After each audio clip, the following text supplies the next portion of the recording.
நம்ம வந்து கோதுமை ரவா பாயசம் செய்ய போறோம். அதுக்கு வந்து கோதுமை ரவா ஒரு பாத்திரத்துல, ஒரு ட்ரையான ஒரு பாத்திரத்துல கோதுமை ரவா போட்டுக்கிறோம். போட்டு இதை நல்லா வறுக்க போறோம். நல்லா வறுத்துக்கோங்க.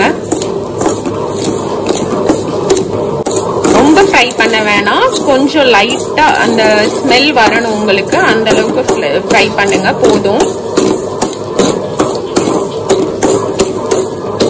நல்லா இந்த பதத்துக்கு ஃப்ரை பண்ணிக்கோங்க, ஓரளவுக்கு தான். ஸோ இப்போ நம்ம ஃப்ரை பண்ணிட்டோம், ஆஃப் பண்ணிக்கலாம். ரொம்ப வந்து கருகெல்லாம் விட்டுறக்கூடாது, அந்த ஸ்மெல் வர அளவுக்கு நம்ம ஃப்ரை பண்ணி எடுத்துட்டோம். ஒரு பாத்திரம் எடுத்துக்கோங்க, அதுல வந்து பால் ஊத்திக்கோங்க. சிம்ல வச்சுட்டு பால் ஊத்திக்கோங்க.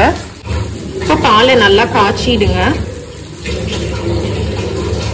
நல்லா காய்ச்சணும். நீங்க வந்து ஃபுல் ஃபேட் மில்க் வாங்கிட்டா ரொம்ப ரொம்ப நல்லா இருக்கும் இந்த கோதுமை ரவா பாயசம்.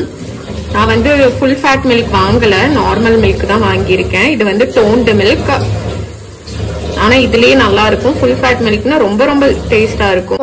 பால் நல்லா காஞ்சிச்சு. பால் காஞ்சோன்னா நம்ம வந்து சுகர் போட்டுக்க போறோம். தேவையான அளவு சுகர் போட்டுக்கோங்க. சுகர் போட்டு நல்லா மிக்ஸ் பண்ணி விடுங்க. இப்போ நம்ம என்ன பண்றோம்னா நுணுக்கி வச்ச ஏலக்காவை போட்டுக்கணும். ரொம்ப போட வேணாம், லைட்டா போட்டுக்கோங்க. நல்ல பவுடரான ஏலக்காவை போட்டுக்கோங்க. இப்ப என்ன பண்ண போறோம்னா வறுத்து வச்ச கோதுமைய கொஞ்சம் கொஞ்சம் கொஞ்சமா போட்டுக்கோங்க.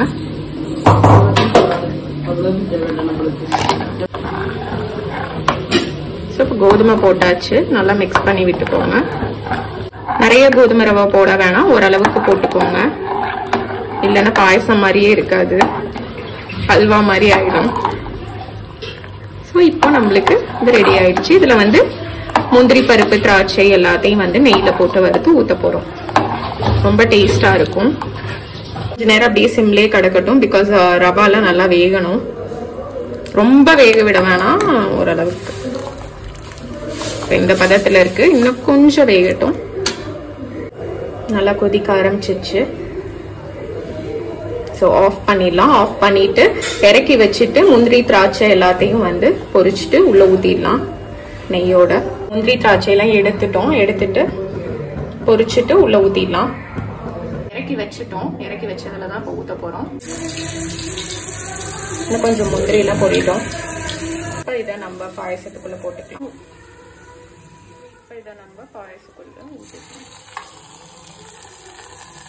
மிக்ஸ் பண்ணி விட்டுக்கோங்க. பாயசம் ரெடி. சூப்பரா இருக்கும். இதை ட்ரை பண்ணி பார்த்துட்டு எனக்கு கண்டிப்பா சொல்லுவீங்க நீங்களே.